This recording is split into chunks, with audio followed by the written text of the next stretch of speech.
గారిని ప్రధానమంత్రిగా కోరుకుంది. ఎగ్జాక్ట్లీ. కాబట్టి కోరుకోలేదు కదా దానికి. కాబట్టి కానీ మాకు ఇక్కడ ఎగ్జాక్ట్ ఫిగర్ ఉంది. 50% ఇదా ఎగ్జాక్ట్ మార్క్తో మేము వచ్చాం అధికారంలోకి. మోడీ వ్యతిరేకించట్లేదు కదా వెంకటరెడ్డి గారు. జగన్మోహన్ రెడ్డి గారిని కూడా 50% వ్యతిరేకించలేదని అర్థంగా కాదు. రాజకీయ పార్టీలు వాళ్ళు ఓట్ చేశారని అర్థం చేసుకోవచ్చుగా.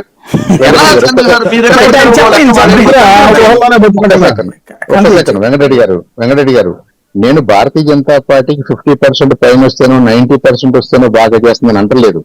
వాళ్ళకి ఎంత పర్సంటేజ్ వచ్చినా 100% ఆఫ్ ద పాపులేషన్ అవసరాలను దృష్టిలో పెట్టుకుని పనిచేస్తున్నారు. కాబట్టి మొన్న ఆయన నేషనల్ కన్వెన్షన్ లో ప్లెయిన్ అండ్ సింపుల్ గా ఒకే స్టేట్మెంట్ ఇచ్చాడు. మనం గెలవటానికో అధికారంలోకి రావటానికో ఈ దేశంలో అన్ని పార్టీలతో పనిచేయాల్సిన అవసరం లేదు. కానీ 2047 నాటికి దీన్ని అభివృద్ధి చెందిన దేశంగా తీర్చిదిద్దాలంటే ఈ దేశంలో ఉన్న అందరితో కలిసి పనిచేయాలి అన్నాడు. అందరితో కలిసి పనిచేయాలి అనే భావన ఐ థింక్ ఇక్కడ గెలుపోటములు ఈ రాష్ట్రంలో వీళ్ళు గెలుస్తారు పెట్టండి అంటే అలాంటి నోబుల్ థాట్స్ తోటి కనుక మనం పనిచేసినట్టయితే ఇవాళ జగన్మోహన్ రెడ్డి గారికి కూడా నేను జగన్మోహన్ రెడ్డి గారు ఓడిపోతారు గెలుస్తాడు అనేది కామెంట్ చేయట్లేదు. మీరు అలా రెడీ చేయదు. ఆయన కనుక కరెక్ట్ గా పట్టుకుని ఉంటే మెజారిటీ పాపులేషన్ ఆకాంక్షలను ఆయన అడ్రస్ చేసి ఉంటే you don't have to worry అని చెప్తున్నాను. మీరు చెప్పిన దానికి నేను అగ్రీ అవుతున్నా. దాంట్లో మేము చెప్తాం మాకు ఓటేసింది 50%.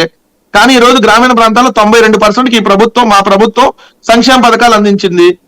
మాకు ఓటు వేయని వాళ్ళకి కూడా మేము ఈ రోజు అన్ని పథకాలు అందిస్తున్నాం. ఎక్కడెక్కడ కులం గానీ మతం గానీ పార్టీ గానీ చోట్ల అంటే మేము అందరం అడ్రస్ చేసినట్లు లెక్కే కదా. కాబట్టి మీరు వాళ్ళు ముగ్గురు ఎందుకు కలిసి వస్తున్నారు, నలుగురు ఎందుకు కలిసి వస్తున్నారు అనేది మీ కన్సర్న్ కాదు. అది ఏం జరిగినా యూఆర్ సేఫ్ సైడ్ కాబట్టి సార్ మీ ముగ్గురు కలిసి రాకపోతే రేపు పొద్దున వాళ్ళు మా మీద దుష్ప్రచారం చేస్తారు.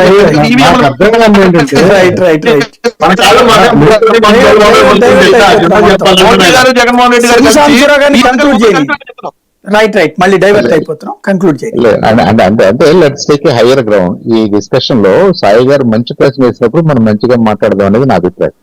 అంతేగాని వైఎస్ఆర్ ఎక్కువ వైఎస్ఆర్ తక్కువ అనేది నేను ఆ కామెంట్ చేయట్లేదు. ఇవాళ ఒక టెస్టింగ్ టైం వచ్చినప్పుడు how to assess public's mood, ఈ పబ్లిక్ మూడ్ ని అసెస్ చేసినప్పుడు నా వరకు నాకు శక్తి సరిపోతే నా అసెస్మెంట్ కు దగ్గరగా ఉన్న వాళ్ళతో కలిసి పనిచేయడానికి నేను ఫార్వర్డ్ వెళ్ళాలనుకుంటే తప్పు లేదు అని అంటున్నాను.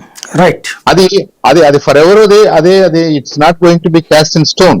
ఇది మళ్ళీ 5 సంవత్సరాలకు 2 సంవత్సరాలకు 3 సంవత్సరాలకు డైనమిక్స్ మారిపోతాయి. బికాస్ పబ్లిక్ మూడ్ మారిపోద్ది, ప్రజల వ్యవస్థ మారిపోద్ది, మన గవర్నమెంట్స్ మారిపోతాయి, పాలిటిక్స్ మారిపోతాయి, ఆశలు ఆకాంక్షలు మారిపోతాయి. సో ఈ డైనమిక్